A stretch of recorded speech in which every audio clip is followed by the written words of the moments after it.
Consider the function f of x equals 3 log base invisible 10 of x minus 1 minus 6. Which of the following statements about f of x is false? All right, so we're talking about...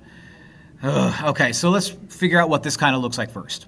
Okay, vertical dilation of 3 is just going to make it appear to be skinnier. This has a horizontal transformation, or translation rather, of u moving right 1. Okay, so positive 1 is your horizontal translation. This is a vertical translation of negative 6, which makes it appear go down 6. But the log is still going to look like u. Okay, so move to the right 1. Start way down at 6, so it's going to look something like that. But, you know, skinnier. Not that that really matters. The graph is, so I want the false statement. Okay? The graph is increasing at a decreasing rate. That's true.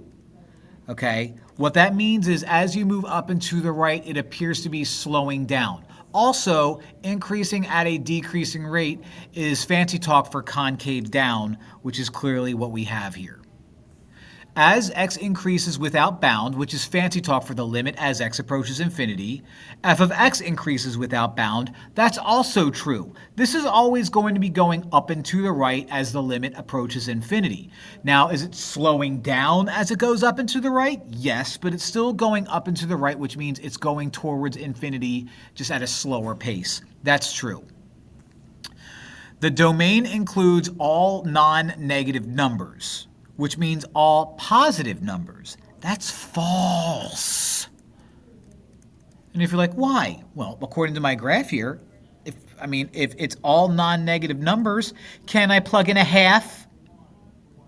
I can't in this case. 1/2 is a non-negative number. So this is false because I can't plug in numbers between 0 and 1. So that's going to be the guy that I want.